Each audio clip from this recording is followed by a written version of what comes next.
ပရိသတ်များရှင်မင်္ဂလာပါရှင်ယနေ့တင်းစီစဉ်မှာကြိုဆိုလိုက်ပါတယ်ယနေ့မှာတော့ကမ္ဘာနိုင်ငံရေးဇက်ခုံပေါ်မှာအထူးအာရုံစိုက်ခံနေရတဲ့အမေရိကန်ပြည်ထောင်စုနဲ့အီရန်နိုင်ငံတို့အကြားတင်းမာမှုများမြင့်တက်လာနေတဲ့အခြေအနေတွေအထူးသဖြင့်ဟော်မုန်းရေလက်ကြားပိတ်ဆို့မှုနဲ့နိုင်ငံတကာဆက်ဆံရေးပေါ်မင်းတို့ရဲ့ကြီးမားတဲ့တက်ရောက်မှုများအကြောင်းကိုအသေးစိတ်ကြဲကြဲပြန့်ပြန့်တင်ဆက်ပေးသွားမှာဖြစ်ပါတယ်ဒီအခြေအနေတွေဟာကမ္ဘာငြိမ်းချမ်းရေးနဲ့စီးပွားရေးတည်ငြိမ်မှုအပေါ်ဘလို့တက်ရောက်မှုတွေရှိလာနိုင်တယ်ဆိုတာကိုလည်းသုံးသပ်တင်ပြပေးသွားမှာပါပထမဦးစွာတင်ဆက်ပေးမယ့်သတင်းကတော့ကမ္ဘာငြိမ်းချမ်းရေးအတွက်အရေးပါတဲ့အမေရိကန်နဲ့အီရန်တို့အကြားငြိမ်းချမ်းရေးဆွေးနွေးပွဲပြပြခဲ့ရတဲ့အခြေအနေပဲဖြစ်ပါတယ်ပါကစ္စတန်နိုင်ငံရဲ့မြို့တော်အစ္စလာမာဘတ်မှာကျင်းပပြုလုပ်ခဲ့တဲ့အမေရိကန်နဲ့အီရန်တို့ရဲ့အဆင့်မြင့်ငြိမ်းချမ်းရေးဆွေးနွေးပွဲဟာနှစ်ဖက်သဘောတူညီမှုတစုံတရာမရရှိဘဲပြီးဆုံးသွားခဲ့ကြောင်းယုံကြည်စိတ်ချရတဲ့သတင်းရင်းမြစ်များကနေသတင်းရရှိပါတယ်အမေရိကန်ကိုယ်စားလှယ်အဖွဲ့ကိုဦးဆောင်ခဲ့တဲ့ဒုသမ္မတမဲရီခါကူလာနဲ့အီရန်ကိုယ်စားလှယ်အဖွဲ့တို့ဟာ20တနာရီကြာမြင့်တဲ့အချိန်ယူဆွေးနွေးပွဲကိုပြုလုပ်ခဲ့ကြပေမဲ့အီရန်ဘက်ကမင်းတို့ရဲ့နျူကလ িয়ার လက်နက်ပိုင်ဆိုင်ခွင့်ကိုလုံးဝလက်လျှော့ရန်ညှင်းဆန်ခဲ့တာကြောင့်ဆွေးနွေးပွဲဟာအောင်မြင်မှုမရရှိခဲ့ပဲပြက်ပြားခဲ့ရတာဖြစ်ပါတယ်ဒီဆွေးနွေးပွဲပြက်ပြားမှုဟာအရှေ့အလယ်ပိုင်းဒေသတွင်တင်းမာမှုတွေကိုပိုမိုမြင့်တက်စေခဲ့ရုံသာမက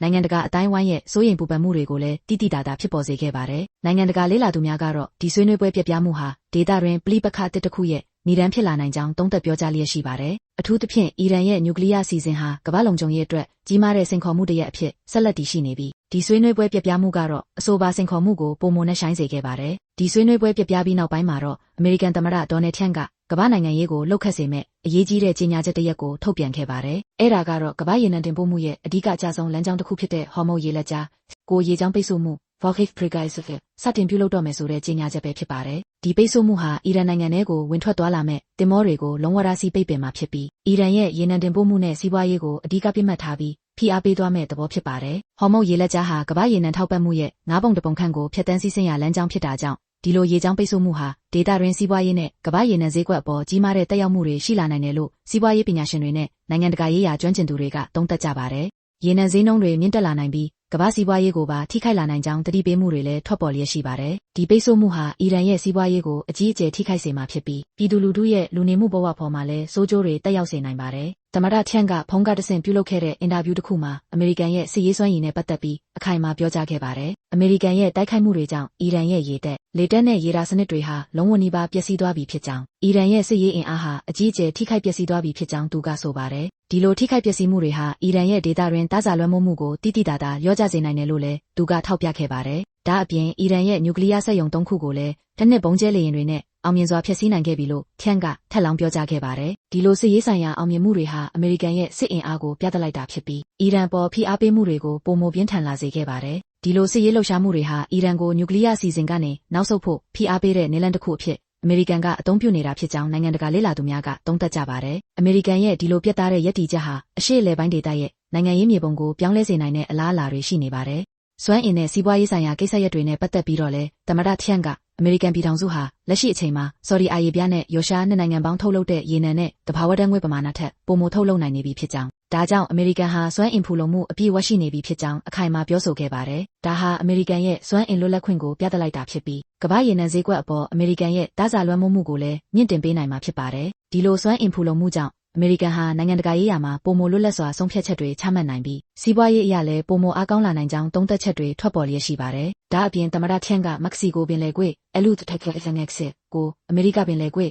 Alud Texas လို့အမည်ပြောင်းလဲလိုက်ကြောင်းလည်းထည့်သွင်းပြောကြားခဲ့ပါတယ်။ဒီလိုအမည်ပြောင်းလဲမှုဟာအမေရိကန်ရဲ့အမျိုးသားရေးစိတ်ဓာတ်နဲ့စွမ်းအင်ဆိုင်ရာလွတ်လပ်ခွင့်ကိုပုံဖော်ပြသလိုဖြစ်နေပြီးအမေရိကန်ရဲ့ကမ္ဘာ့အင်အားကြီးနိုင်ငံဖြစ်ရပ်တည်မှုကိုပိုမိုခိုင်မာစေဖို့ရည်ရွယ်တာဖြစ်နိုင်ကြောင်းနိုင်ငံရေးလေ့လာသူများကထောက်ပြကြပါတယ်။ဒီလိုပြောင်းလဲမှုတွေဟာကမ္ဘာ့စွမ်းအင်ဈေးကွက်နဲ့နိုင်ငံတကာဆက်ဆံရေးပေါ်ရေရှည်သက်ရောက်မှုတွေရှိလာနိုင်ပါတယ်။နိုင်ငံတကာဆက်ဆံရေးနဲ့ချိန်ချောက်မှုတွေနဲ့ပတ်သက်ပြီးတော့လည်းသမ္မတထရန့်ကဖေးစကအဖွဲ့ဝင်နိုင်ငံတွေရဲ့ရပ်တည်ချက်ပေါ်ပြင်းပြင်းထန်ထန်ဝေဖန်မှုတွေပြုလုပ်ခဲ့ပါတယ်။အီရန်ရေးမှာအမေရိကန်ကိုအပြည့်အဝထောက်ခံမှုမပေးတဲ့ဖေးစကအဖွဲ့ဝင်နိုင်ငံတွေကိုသူကဝေဖန်ခဲ့တာဖြစ်ပါတယ်။ဒီလိုဝေဖန်မှုဟာဖေးစကမဟာမိတ်အဖွဲ့အစည်းအတွင်းသဘောထားကွဲလွဲမှုတွေကိုပေါ်လွင်စေခဲ့ပြီးအမေရိကန်ရဲ့တစ်ဖက်သက်ဆုံးဖြတ်ချက်တွေအပေါ်ဥရောပနိုင်ငံတွေရဲ့စိုးရိမ်ပူပန်မှုတွေကိုလည်းမြင့်တက်စေခဲ့ပါတယ်။ဒါအပြင်အီရန်ကိုစစ်လက်နက်ပစ္စည်းတွေထောက်ပံ့ပေးနေတဲ့ဘယ်နိုင်ငံမဆိုအထူးသဖြင့်တရုတ်နိုင်ငံကိုရည်ညွှန်းပြီးအမေရိကန်ကိုကုန်ပစ္စည်းတင်သွင်းလာရင်အခွန်50%50 ရေကြဲကောက်ခံသွားမယ်လို့ပြင်းပြင်းထန်ထန်ချိန်ချောက်လိုက်ပါတယ်။ဒီလိုချိန်ချောက်မှုဟာအီရန်ကိုထောက်ပံ့နေတဲ့နိုင်ငံတွေအပေါ်ကြီးမားတဲ့စီးပွားရေးဖိအားတွေဖြစ်ပေါ်စေမှာဖြစ်ပါတယ်။အထူးသဖြင့်တရုတ်နိုင်ငံရဲ့စီးပွားရေးအပေါ်ကြီးမားတဲ့သက်ရောက်မှုတွေ ရှိလာနိုင်ပြီးအမေရိကန်တရုတ်ကုန်သွယ်ရေးစစ်ပွဲကိုပုံမပြင်းထန်စေနိုင်ကြောင်းစီးပွားရေးပညာရှင်များက